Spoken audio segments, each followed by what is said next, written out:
가기사는 증시 각도기. 안녕하세요. 증시 나침반 안지원입니다. 네, 안녕하십니까. 각도기 곽산주입니다.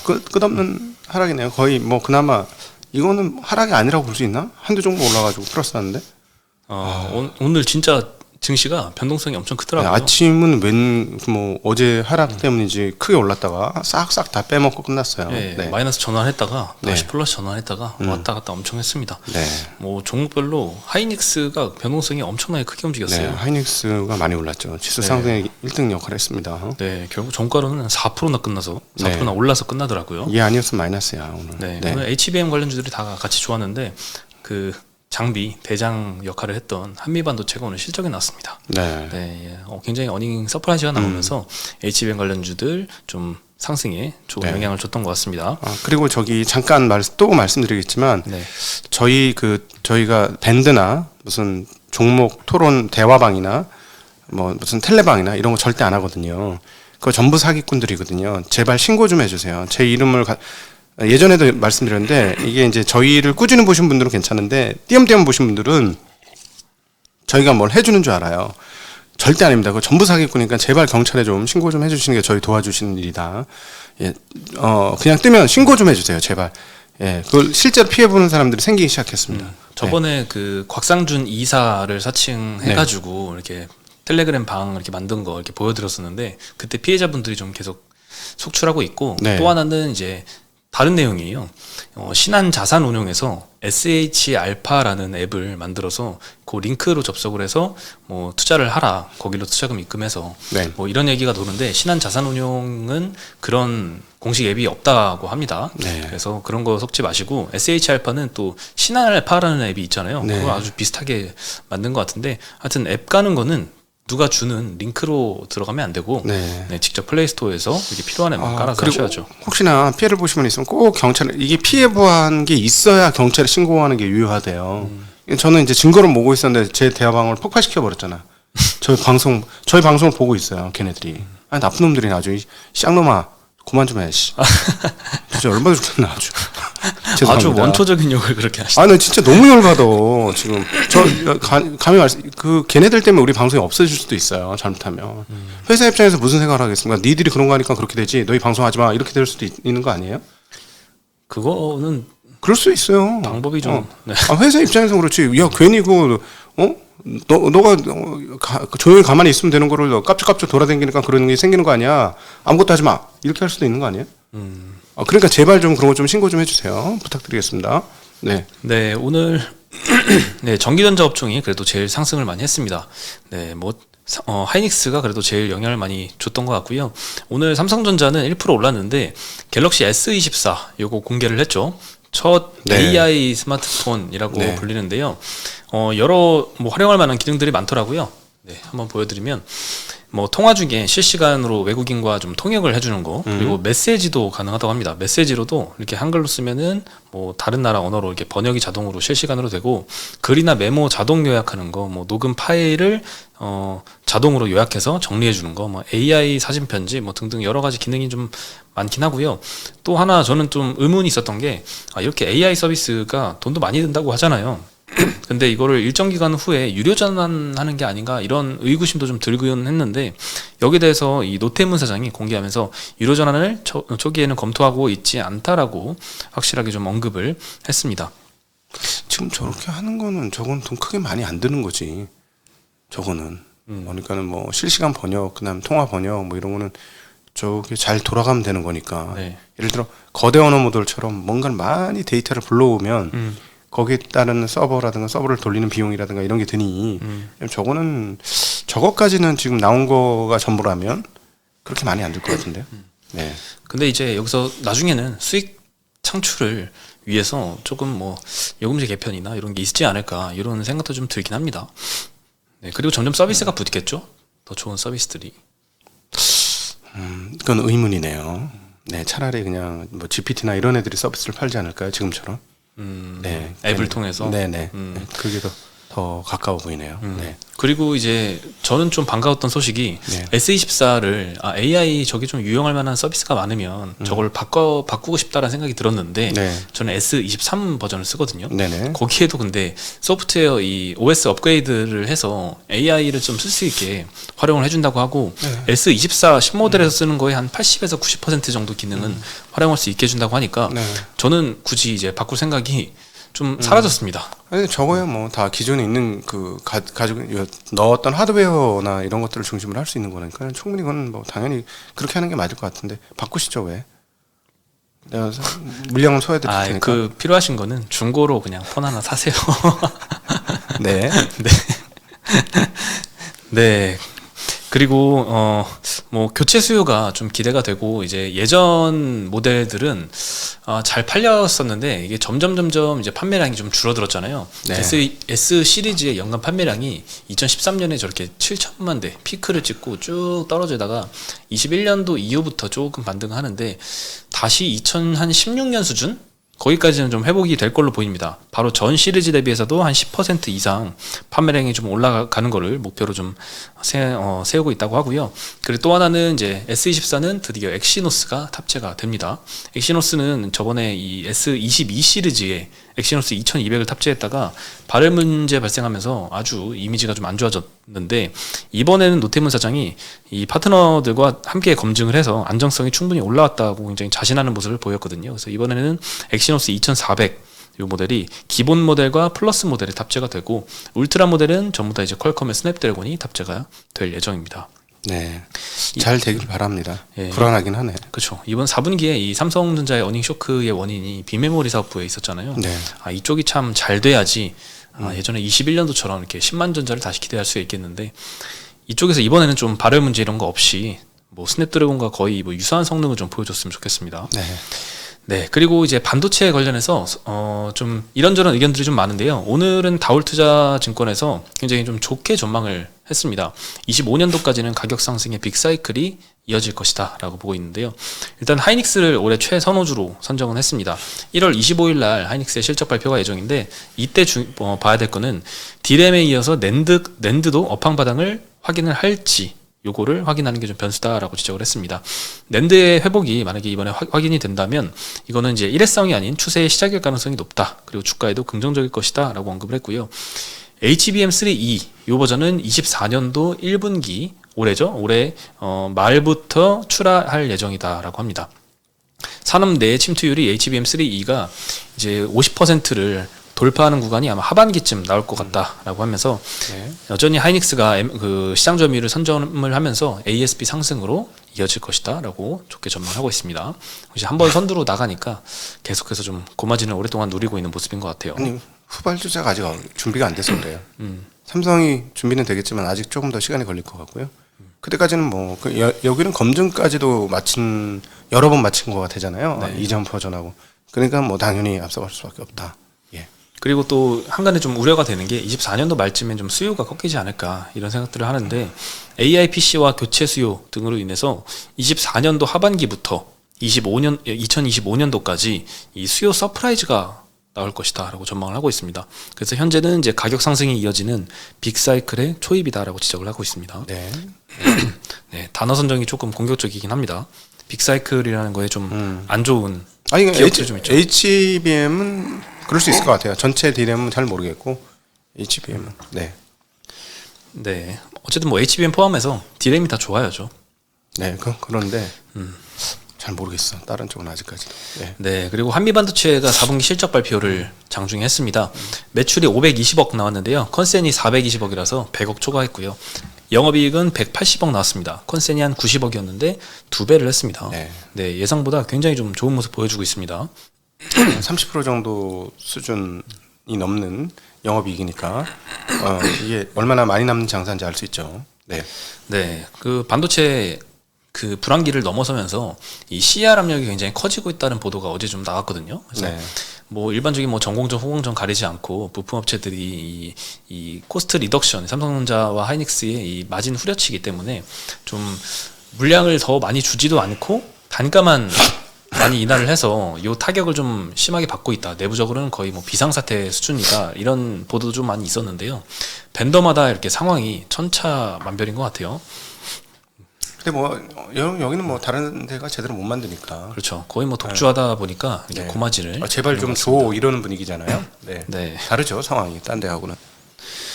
네. 그래서 오늘 HBM 다른 관련주들도 상승에 영향을 끼친 것 같고, 참 그 시기가 그 시간대가 실적 발표하고 나니까 뭐 하이닉스도 갑자기 막 급등을 하기 시작하고 네. 뭐 우연인지 영향을 받아서인 것 같긴 한데 어쨌든 네. 하이닉스가 4%까지 급등하는데 좀 영향을 주지 않았나 싶긴 합니다. 네. 그리고 오늘 다울투자증권에서 이틀 동안 급락한 이 오리온의 낙폭이 좀 과대하다라고 지적을 했습니다. 오리온이 그 이틀 전에 네, 레고캠 바이오를 인수를 했죠. 25% 지분 확보를 위해서 5,500억을 투자를 했습니다. 근데 이틀 동안 하락한 시가총액이 1조 1,000억 원 정도 네. 하락을 했는데 시총이 어제 3.5조였거든요. 네. 3.5조 중에 1.1조 정도 날아가면 뭐 엄청나게 많이 날아간 거죠. 그렇죠. 3분의 1 가까이 날아갔네. 네, 분명히 그 사이에 시장도 좋지 않았지만 이걸 감안하더라도 좀 과도하게 떨어졌다라고 볼 수 있는데 그렇게 떨어질 만한 일인가에 대해서 다울은 좀 과도하다는 의견이에요. 네. 레고케엠바이오의 23년도 손실의 이 지분법 손익 예상액은 5% 정도 영향을 줄 거라고 합니다. 그저께 말씀드렸지만 오리온이 레고킴바이오를 인수하는 지분율이 25% 수준이면 일반적으로 50%가 안 되기 때문에 연결 인식을 안 하고 지분법 인식만 하는데 요거는 특성상 이 지배력을 좀 충분히 행사할 수 있을 정도의 지분율이라고 판단이 되면 회사 자체적으로 연결 인식을 할 수도 있거든요. 근데 다울에서는 아마 지분법 인식을 할 것이다, 연결 안 할 것이다 라고 보는 것 같아요. 그래서 지분법 인식을 했을 때 연결 영업이익까지는 영향을 미치지 않지만 순이익엔 영향을 미치죠. 근데 미쳐봤자 5% 정도 영향이다 라는 의미입니다. 그리고 이제 레고캠바이오가 작년에 이 얀센과의 계약에서 계약금 1,300억 그리고 향후에 수령할 마일스톤 요것들을 확보를 했고, 오리온이 이제 유증할 금액이 한 4천억 후반대 정도 되잖아요. 요거를 고려하면 현금이 충분하기 때문에 앞으로 바이오 사업에 좀 자금이 들어가도 지금부터 또 추가로 더 들어갈 건 별로 없을 거다. 그럴 가능성은 현저히 낮다라고 언급을 했습니다. 네. 현재 오리온의 펀은 많이 하락해서 PER 한 9배 정도까지 떨어진 상태입니다. 오리온이? 오리온이요? 원래 초고퍼주였는데? 그렇죠. 초고퍼주인데 얘네. 네. 괜찮네. 많이 떠줬네. 마진도 엄청 좋아요. 유한양행보다 훨씬 싸네. 유한양행도 이런 바이오 주식 투자 개념에 투자를 할 수 있는 회사인데 오리온도 그 선상이 이제 오르기 시작하네요. 네, 참 과도하게 떨어졌고 이거는 재무적으로 회계적으로 보면 누가 봐도 좀 과도한 하락이긴 해요. 근데 왜 이렇게 많이 빠졌을까를 생각을 해보면 개인적인 생각은 이 오리온에 투자를 했던 기존 주주들은 이런 변동성을 극도로 싫어하는 이 캐시카우의 재무를 원하는 그런 성향의 투자자들이었기 때문에 그럴 수 있죠. 이런 연 600억의 영업 손실이 나는 레고캠이 들어옴으로써 재무를 망가뜨리는 이런 걸 아예 좀 극도로 싫어하는 이런 심리적인 좀 회피 성향이 좀 많이 작용을 하지 않았을까? 라는 생각이 듭니다. 배당도 줄어들고 이제 이익이 안 나니까 뭘 어떻게 할 거야? 막 이런 생각 할 수도 있겠네요. 네, 그래서 뭐 재무적인 레고캠 바이오의 인수 영향만 보면 이렇게 뭐 시총 3분의 1이 날아가는 거는 굉장히 좀 과도하다라고 볼 수는 있을 것 같고요. 네. 반대로 그 주주들의 입장도 뭐 이해는 갑니다. 심리적으로는. 네. 네. 그리고 오리온의 앞으로 영업이익 전망은 어떠냐? 24년도는 5,630억 전망을 하고요. 레고캠의 지분법 인식이 되니까 이제 지배주 순이익에 영향을 주겠죠. 근데 지배주 순이익도 4,180억으로 전년 대비해서 많이 늘어날 걸로 예상을 하고 있습니다. 재무적으로만 보면은 뭐 별 영향이 거의 없다라고 볼 수 있을 것 같습니다. 그래서 어느 순간 뭐 시장에서 이 이슈가 잊혀지면 자연스레 좀 주주들 손바뀜이 나면서 또 주가는 다시 제가치를 찾아가지 않을까 생각이 듭니다. 네. 그리고 진에어도 실적 발표를 했습니다. 어닝 서프라이즈가 났습니다. 그래서 항공주가 좀 오늘 동반 상승을 한 것 같고요. 다른 항공주들이 아직 실적 발표 안 한 기업들도 기대감이 좀 많이 올라오는 것 같습니다. 네. 4분기 매출액은 컨센이 3,200억이었는데 3,400억 넘게 났고요. 영업이익은 컨센이 300억이었는데 460억 발표했습니다. 굉장히 영업이익 잘 냈죠. 연간 영업이익으로는 1,800억을 돌파를 하면서 4년 연속 적자였는데 드디어 흑자 전환을 했습니다. 게다가 사상 최대 실적까지 기록을 한 상태이고요. 진에어의 탑승객 수로도 983만 명 탑승을 했더라고요. 1년간. 네. 그래서 최다치를 경신을 했고 2019년도에 113% 수준. 그러니까 뭐 코로나 영향은 다 극복했다라고 볼 수 있을 것 같습니다. 네, 뭐 회사 측에서는 뭐 여객 수요 회복이 시작된 작년에 이 항공편 공급 조절을 통해서 적극적으로 대처한 게 호실적의 원인이다라는 거 언급을 했는데, 뭐 티웨이가 사실 제일 대처는 잘 하고 항공편 잘 위기 때 많이 증편을 미리미리 해놓고 이런 거에 영향을 많이 받았다라고 알고 있는데, 진에어도 마찬가지로 잘한 것 같습니다. 지금 살아남은 업체들은 좋죠 지금. 근데 이제 주가는 다 빠졌어요. 기대감으로 처음에 올랐다가 근데 진짜 실적은 지금 나왔어. 근데 이제 얘네들 진짜 주가가 올라가려면 유상증자를 워낙 많이 했으니까 자사주 매입 속을 좀 해야 될 것 같아요. 제가 보기에는. 그래야 진짜 본격적으로 오르지 않을까? 그러니까 엄청나게 유상증자 많이 해서 지금 올해 많이 벌었다고 해도 유상증자 한 거에 비하면 아직도 멀었거든. 그러니까 그 유상증자한 주주들한테 되돌려 주려면 소각을 좀 해야 되는데 기대는 아니죠. 한국에서는 아직까지. 그런 사례를 별로 은행 쪽 정도만 봤어요. 못 봤어요. 다른 데는. 네. 네, 그리고 항공사 관련해서 여러 가지 좀 이슈가 좀 많이 있었는데요. 일단 티웨이 항공은 이 대한항공과 아시아나가 합병했을 때 제일 좀 수혜를 많이 크게 받을 것이다, 이런 전망들이 좀 나오고 있습니다.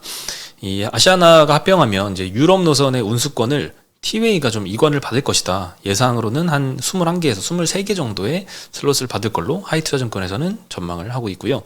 그리고 미국에서는 좀 특이한 일이 벌어졌어요. 이 미국 항공사, 이 젯블루라는 항공사가 이제 스피릿 에어라인이라는 회사를 인수를 하려고 22년도에 추진했는데, 미국 법무부 승인을 받아야 되죠. 아시아나 대한항공도 여러 국가의 승인을 받아야 되는데, 미국 법무부에서 이 스피릿 에어라인 인수를 반대한다면서 합병 반대 소송을 제기했고요. 네. 이 결과가 나왔는데 16일 날 합병을 불허하는 판결을 선고했습니다. 그래서 이틀 동안 스피릿 에어라인 주가가 60% 급락을 했습니다. 주가가, 저건 주봉이라서 마지막 오른쪽에는 22% 떨어졌다고 나오는데요. 이틀 동안 60% 정도 하락을 해서 22년도에 그 인수 발표했던 그 수준보다도 훨씬 더 빠졌죠. 심지어 코로나 때 2020년보다 더 아래로 내려갔고요. 보통 이제 합병 무산되면 뭐 합병 기대감에 오르기 이전 수준으로 다시 회귀하는 거 정도라고 생각이 드는데, 그걸 떠나서 훨씬 더 많이 떨어졌습니다. 대한항공과 아시아나 이 사례에 조금 불안감을 조성하지 않을까, 이런 생각도 좀 들긴 하는데, 현재 대한항공과 아시아나의 합병 현황입니다. 이 다른 이 나라들은 대부분 승인 완료를 받았고요. 지금 세 군데가 아직 승인이 안 난 상태입니다. 미국, EU, 일본 이렇게 남았는데, 최근에 로이터 통신에서 EU는 조건부 승인 결정했다, 이렇게 보도가 났고, 뭐 승인 뭐 결정문 이런 거 지금 작성 중이라고 하네요. 그럼 나머지는 이제 미국, 일본 이렇게 남았는데, 이번에 스피릿 에어라인의 합병을 반대했던 미국 법무부의 승인도 우리가 지금 받아야 되는 상황이거든요. 네. 근데 지금 아시아나의 합병에 대해서는 이 우려할 정도는 아니다라는 코멘트가 좀 많이 있습니다. 네. 현재 한미 이 항공화물 노선의 독점, 요게 이제 우려 요인이고, 이제 합병 관련해서 이제 승인을 해줄 거냐 안 해줄 거냐 그 변수일 것 같은데요. 최근에 제주항공이 아시아나 화물사업부 인수 이 독자 후보로 급부상하면서 이 우려가 조금 완화되고 있다, 이런 코멘트가 있었습니다. 네. 그리고 이 아시아나의 화물사업부의 매출 비중은 한 20% 정도 수준이라고 합니다. 네, 그러니까 적지는 않죠. 좀 큰 규모고, 예, 규모가 큽니다. 특히나 이제 어려울 때, 코로나 때는 한때는 70%까지 매출 비중이 올라갔었고, 네. 연 3조 원 매출까지 했었던 사업부니까 굉장히 좀 가슴 아프긴 하지만 그래도 줄 건 줘야 될 것 같습니다. 이건 합병하기 위해서는 어쩔 수 없는 선택인 것 같아요. 우리가 이제 반도체를 파니까 반도체 배로 가면은 가다가 저기 유행 지나잖아. 비행기로 보내야 되거든. 그래가지고 비행기 화물이 많아요. 네. 네, 이베스트에서는 이베스트 증권에서는 스피릿 에어라인의 합병 무산에도 불구하고 이 아시아나 합병을 둘러싼 업종 내 불확실성은 여전히 해소 국면에 있다라고 해서 오늘 시장에서도 별로 뭐 이 합병 불확실성은 뭐 영향을 끼치지 않고 있는 것 같아요. 뭐 아시아나가 그래도 열심히 이 승인받기 위한 노력을 많이 하고 있는데, 예전에 영국의 승인을 받을 때 17개 슬롯 중에 7개를 반납을 했었고요. 중국 승인을 위해서 46개 슬롯을 반납을 했었고요. EU 승인을 위해서는 4개 노선을 아예 반납을 할 예정입니다. 네. 그래서 여러 가지 양보를 많이 하고 있기 때문에 양심적으로 좀 해줬으면 좋겠습니다. 네. 네. 마지막으로 이제 카나리아 바이오라는 회사가 2연속 하한가를 갔습니다. 예. 네, 바이오는 참 이런 돌발 상황들이 굉장히 좀 무서워서 바이오 투자를 좀 하기가 좀 꺼려지긴 하는데, 네. 16개국에서 618명의 난소암 신규 환자를 대상으로 오레고 봄합 요거 글로벌 임상 3상의 무용성 평가를 진행을 했는데 임상 지속을 위한 P값 이게 미달성돼서 17일에 임상 시험 중단을 권고를 받았습니다. 그래서 뭐 효능가 없다 그만해 이거죠. 그래서 2일 연속 하한가를 기록 중입니다. 아, 안타깝네요. 네. 하여튼 임상 3상 쉽지 않은 것 같아. 항상 느끼지만. 네. 예. 임상 1, 2, 3상 우리가 다 해서 성공한 업체가 아직은 바이오판밖에 없잖아요. 네. 빨리 제2의 사례가 나와야지 이제 바이오 전반적으로 좀 좋은 영향을 많이 줄 텐데. 근데 그것도 그렇게 발표하고 많이 팔려야지. 블록버스터가 하나 나와야 되는데 그렇죠. 아직까지는 뭐 쉽지는 않고 블록버스터급을 라이센스 아웃하는 것도 굉장히 좋은 것 같긴 해요. 그래서 마일스톤을 받고 이런 것만 돼도 엄청나지 않을까. 네. 그리고 다시 한번 그 대화방 무슨 리딩방 무슨 텔레방 뭐죠? 밴드 이런 거 절대 안 한다는 거 다시 한번 강조드리고 싶습니다. 제발. 근데 이거를 저희가 이렇게 매일같이 말씀드릴 수가 없어서 한번 강조하고 지나가면 그 사이에 또 이렇게 여름날에 장마 후에 햇빛 나면 잡초 일어나듯이 쫙 일어난단 말이야. 참 걱정이에요. 네. 저번에도 제가 직접 들어가서 봤지만 거기에 세 자릿수 정도 되는 사람들이 그 단톡방에 있더라고요. 네. 네. 다 바람잡이에요. 다 가짜입니다. 네. 네, 거기에 이제 속아서 들어가신 분들도 좀 많이 있을 텐데 아쉽습니다. 한 명을 잡기 위해서 수십 명을 그 방 안에 넣어놓고 쓸데없는 대답을 막 하게 도움을 많이 받았습니다. 감사합니다. 막 이러면서 그리고 돈을 어딘가 제3자 어딘가에 넣으라 그러면서 이번에는 뭐 신한 증권기관 뭐 이런 데다 넣으라는 거야. 아 그래요? 이런 식으로 다 속인다는 거예요. 맞아요. 가짜 HTS, 가짜 이 증권사 어플 같은 거 만들어서 글로 입금하면 돈 다시 못 가져옵니다. 금액이 크니까 금액이 뭐 주식 투자인데 3,000원, 5,000원 이렇게 하는 게 아니잖아요. 그러니까 이런 아주 되게 그리고 또 여러 개를 열어가지고 하고 있으니까 여러분 제발 저희는 그러지 않습니다. 오래도록 꾸준히 보신 분들은 뭐 당연하다고 생각하실 텐데 가끔 오신 분들이 꼭 그런 일이 벌어져가지고 너무나 안타깝습니다. 네. 네, 오늘 소식은 여기까지고요. 저는 내일 다시 인사드리겠습니다. 네, 안녕.